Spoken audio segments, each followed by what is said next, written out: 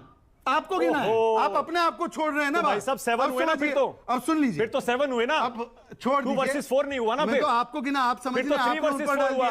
अब छोड़ दीजिए, अपनी बात रखूं। नहीं शहजाद, बिल्कुल आप नहीं, मैं अलाउ नहीं चाहते। करूंगा। नो, योगी पर आरोप लगाया, बिल्कुल आप नहीं, नहीं खंडन चाहते। बिल्कुल नहीं, ठीक नो। है, शांतनु को मौका दूंगा, आपको नहीं योगी दूंगा। और मत शांतनु दीजिए। रिस्पॉन्ड आप करेंगे। एक काम कीजिए, आप नहीं करेंगे। शांतनु योगी और मोदी रिस्पॉन्ड पर जो करेंगे। आरोप है वो बिल्कुल सही आपने आरोप लगाया। आप शांतनु अपने रिस्पॉन्ड करेंगे। विश्लेषक से नो चलाइए। Sorry. Shahzad, no, this is not This is not done, done. This is not done. आप बिल्कुल इतने नहीं। बड़े आप आरोप गलत कर मेरे रहे हैं। नेता पर लगाएंगे और मेरा जवाब भी नहीं लेंगे, ठीक है। शहजाद, मैंने आपको मौका देने का कहा, लेकिन आप जवाब नहीं देना चाहते, ये आपकी मर्जी है।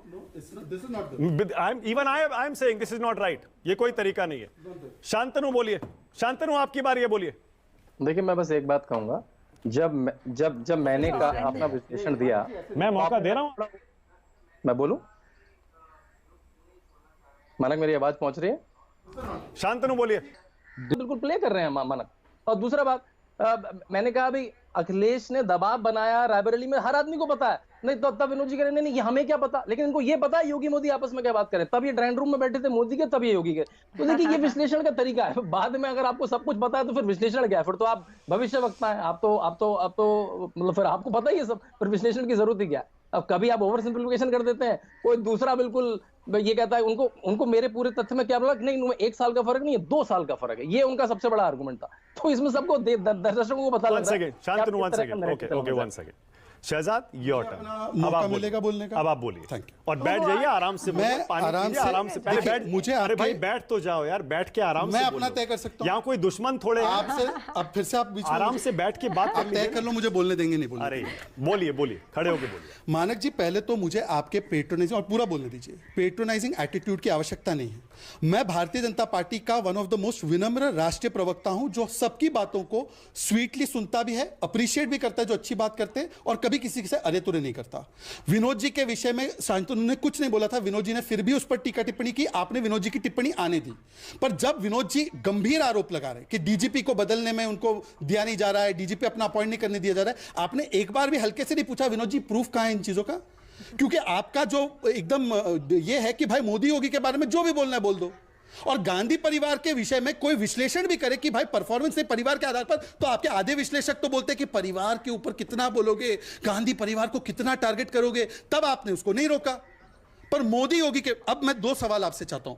योगी जी के विषय में जो इन्होंने बोला है, क्या उसका प्रूफ है इनके पास कि उनको डीजीपी चेंज लगाना था और नहीं करने दिया? ये अफवाहें हैं, ये सोर्सेज है, या इनके पास पुख्ता प्रमाण है? आपके चैनल पे बिना पुख्ता प्रमाण के चलता है क्या कुछ? कहा? नहीं, सुन लीजिए, अब सुन लीजिए, मेरी बात पूरी सुनिए। हाँ बोलिए।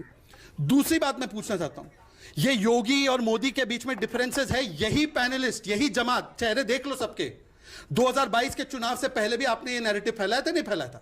आज उनसे पूछे ना कि 2022 से पहले जब ये सेम ओपन बुक से कोट कर रहे थे, तब वहां पे कुछ साबित नहीं हुआ? उन्होंने बोला तो इस चुनाव में हटा देंगे, देखना नया मुख्यमंत्री ले आएंगे। यही पत्रकारों की जमात ने, और वही थियरी वापस से आपके शो पर आकर फैला रहे हैं। आप उनको एक भी बार काउंटर क्वेश्चन नहीं कर रहे। इससे पता चलता है कि आपका बायस है।